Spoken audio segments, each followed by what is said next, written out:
ಹಾಕೊಂಡಿದ್ರು ಆ ಟೈಮಲ್ಲಿ ಅಲ್ಲಿ ಹೋದ ಯುವಕರು NS ಅಂತ ಹೇಳ್ಕೊಂಡು ಹೋಗೋರು ಯುವಕರು ಅವ್ರ ಕೇಸರಿ ಶಾಲೆ ಹಾಕೊಂಡು ಅವೆಲ್ಲ ನಾನು ಅದನ್ನೇ ಹೇಳಿದ್ನಲ್ಲ, ಇವು ಆಧಾರ ರಹಿತವಾದಂತ ಆರೋಪಗಳು. ಇಲ್ಲ ಸರ್, ಅದು ನೀತಿ ಸಂಹಿತೆ ಉಲ್ಲಂಘನೆ ಅಂತ ಪ್ರಕರಣ ದಾಖಲಾಗಿದೆ ಸರ್ ನವನಗರ ಪೊಲೀಸ್. ಎಲ್ಲಿ 5 ಜನರ ಹುಡುಗರ ಮೇಲೆ ಸರ್ ವಿಜಯ ಅನ್ನೋ ಒಬ್ಬ ಜಿಲ್ಲಾಧ್ಯಕ್ಷನಲ್ಲೇ ಅವರೇ ಕಳಿಸಿರ್ಬೇಕು ಬೇಕು ಅಂತ.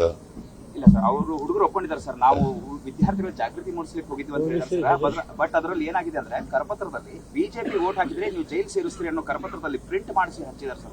ಅಂತಿದ್ರೆ ಅವ್ರ ಮೇಲೆ ಕ್ರಮ ತಗೊಳ್ಳಿ. ಯಾರ ಮೇಲೆ ಹಂಗ್ ಮಾಡಿದ್ದಾರೆ ಅವ್ರ ಮೇಲೆ ಕ್ರಮ ತಗೊಳ್ಳಿ. ಆರ್ ಅಶೋಕ್ ಅವರು ಚುನಾವಣಾ ಅಧಿಕಾರಿಗಳಿಗೆ ದೂರು ಕೊಟ್ಟಿದ್ದಾರೆ. ಈತಪ್ಪ ದೂರಾರು ಕೊಡ್ಲಿ ಏನಾರು ಕೊಡ್ಲಿ, ಅವ್ರ ಮೇಲೆ ಕ್ರಮ ತಗೊಳ್ಳಿ, ಕಾನೂನು ರೀತಿ ಕ್ರಮ ತಗೊಳ್ಳಿ. ಬೇಡ ಅಂದವ್ರು ಯಾರು? ಯಾರು ಆತರ ಮಾಡಿದ್ದಾರೆ ಅವರು NSUI ಅಂತ ಒಪ್ಕೊಂಡಿದಾರ? NSUI ಕರಪತ್ರ ಹಂಚಿದೀವಿ ನಾವು ಅಂತ ಯಾರು ನಿಮ್ಗೆ ಹೆಂಗ್ ಗೊತ್ತಾಯ್ತು? ನನಗೆ ಗೊತ್ತಿಲ್ಲ ಅವ್ರು ಯಾರು ಅಂತ ಕೇಳಿಲ್ಲ, ನಾನು ನೋಡೇ ಇಲ್ಲ ಅವ್ರನ್ನ ಯಾರು ಅಂತ. NSUI ವಿದ್ಯಾರ್ಥಿಗಳು ಏನು ಅಂತ ನಂಗೆ ಗೊತ್ತಿಲ್ಲ. ಅವ್ರು ನಂಗೆ ಗೊತ್ತಿಲ್ಲ, ಅವ್ರು ಯಾರು ಅಂತ ಗೊತ್ತಿಲ್ಲ. I do not know. ನಾವು ಯಾರನ್ನು ಕೂಡ NSUI is it not a fact that medical college ಕೊಟ್ಟಿರೋದು, ಗೌರ್ಮೆಂಟ್ ಮೆಡಿಕಲ್ ಕಾಲೇಜ್ ಕೊಟ್ಟಿರೋದು. ಅವ್ರ್ಯಾಕೆ ಕೊಡ್ಲಿಲ್ಲ? ಅವ್ರ್ಯಾಕೆ ಫ್ರೀ ಕೊಡ್ಲಿಲ್ಲ?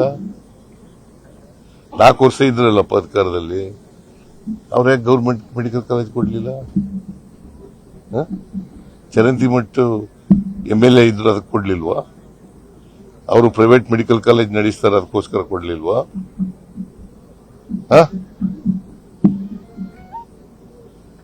ಅದಕ್ಕೆ ಕೊಡ್ಲಿಲ್ವೇನ್ರಿ? ಅವ್ರ ಗೌರ್ಮೆಂಟ್ ಇದ್ದಾಗ ಅವ್ರು ಏನ್ ತೀರ್ಮಾನ ನೋ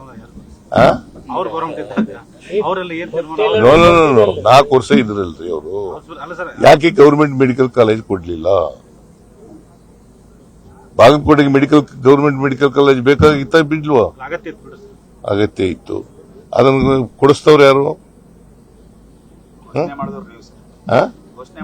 ನಾನು ಘೋಷಣೆ ಮಾಡಿದೆ, ಕೊಡಿಸ್ತವ್ರು ಯಾರು? ಪ್ರಯತ್ನ ಪಟ್ಟವರು HY ಮೇಟಿ ಅವರು. ಅದು ಈಗಲಲ್ಲ, 16-17 ಅಲ್ಲಿಂದ ಹಠ ಹಿಡ್ಕೊಂಡಿದ್ರು. 16-17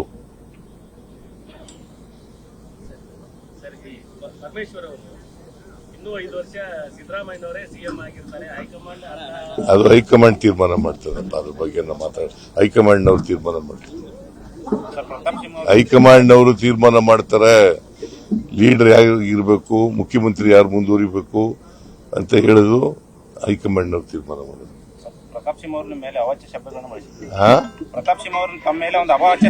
ಅವ್ರ ಸಂಸ್ಕೃತಿ ಅಂತಿದೆ, ಅವ್ರ ಸಂಸ್ಕೃತಿ ತೋರಿಸುತ್ತೆ. ಅದು ಅವಾಚ್ಯ ಶಬ್ದಗಳನ್ನು ಬಳಸೋದು ಇದೆಯಲ್ಲ ರಾಜಕೀಯದಲ್ಲಿ, ಸಂಸದೀಯ ಪದಗಳನ್ನು ಮಾತ್ರ ಬಳಸಬೇಕು. ಯಾವನ್ನೇ ಟೀಕೆ ಮಾಡಬೇಕಾದ್ರೂ ಕೂಡ ಸಂಸದೀಯ ಪದಗಳನ್ನು ಮಾತ್ರ ಬಳಸಬೇಕು, ಅಸಂಸದೀಯ ಪದಗಳನ್ನು ಬಳಸಬಾರದು. ಅದು ಮಾಡಿದ್ರೆ ಅವರ ಸಂಸ್ಕೃತಿ ಹೀನ ಸಂಸ್ಕೃತಿ ಅಂತ ಗೊತ್ತಾಗುತ್ತೆ ಅಲ್ವಾ? ಈಗ 5 ಬಾರಿ ನೀವು ಈ ಕ್ಷೇತ್ರಕ್ಕೆ ಮತಯಾಚನೆ ಮಾಡಕ್ ಬಂದ್ರೆ ಬಿಜೆಪಿ ಅವರು ಟೀಕೆ ಮಾಡುವಂತದ್ದಾಯ್ತು. ಆದ್ರೆ ಈಗ ಮಾಜಿ ಮುಖ್ಯಮಂತ್ರಿಗಳ ಟೀಕಾ ಬಿಟ್ಟಿದ್ದಾರೆ 2 ದಿನ ಆಯ್ತು ಸರ್. ಅದಕ್ಕೆ ಅವರಿಗೆ ರೆಸ್ಪಾನ್ಸ್ ಸಿಗ್ತಾ ಇರೋದ್ರಿಂದ ಮಾತಾಡ್ತಾರೆ. ನೀವು 2 ಕ್ಷೇತ್ರದಲ್ಲಿ ಎಲ್ಲ ಸಂಚಾರ ಮಾಡಿ ಬಂದ್ರಿ, ನಿಮಗೆ ಯಾವ ತರ ಏನ್ ಅನಿಸ್ತದೆ? ಜನರ ಸ್ಪಂದನೆ ನಮ್ಮ ನಿರೀಕ್ಷೆಗೂ ಮೀರಿ ಜಾಸ್ತಿ ಆಗ್ತಾ ಇದೆ. ಮತ್ತೆ ನಾವು ಗ್ಯಾರಂಟಿ ಯೋಜನೆಗಳು ಮಾಡಿದೀವಲ್ಲ, ಇವು ಜನರನ್ನ ತಲುಪಿದವೆ. ಜನರಿಗೆ ಹಣ ಬಂದಿದೆ. 1,31,000 ಕೋಟಿ ಇಲ್ಲಿವರೆಗೆ ಖರ್ಚು ಮಾಡಿದ್ದೀವಿ. ಅದೆಲ್ಲವೂ ಕೂಡ ತಲುಪಿದೆ ಅಂತಕ್ಕಂಥದ್ದು. 2 ಕ್ಷೇತ್ರದಲ್ಲಿ ಗೆಲ್ತೀವಿ. ನಾನು ಶಾಸ್ತ್ರ ಹೇಳಕ್ ಬರಲ್ಲ.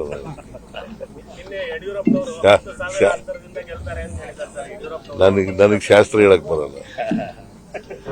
ಶಾಸ್ತ್ರದಲ್ಲಿ ನಂಬಿಕೆನೂ ಇಲ್ಲ, ಶಾಸ್ತ್ರ ಹೇಳಕ್ ಬರೋದು ಇಲ್ಲ. ಆದ್ರೆ ಕಂಫರ್ಟಬಲ್ ಆಗಿ ಗೆಲ್ತೀವಿ. ನಿರ್ಭೀತ, ನಿಷ್ಪಕ್ಷಪಾತ, ವಿಶ್ವಾಸಾರ್ಹ ಸುದ್ದಿಗಳಿಗೆ ಮತ್ತೊಂದು ಹೆಸರಾಗಿರುವಂತ ನ್ಯೂಸ್ 18 ಕನ್ನಡ ಈಗ ಆಪ್ನಲ್ಲೂ ಲಭ್ಯವಿದೆ.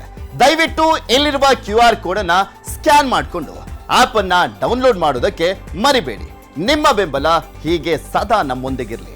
ಧನ್ಯವಾದ.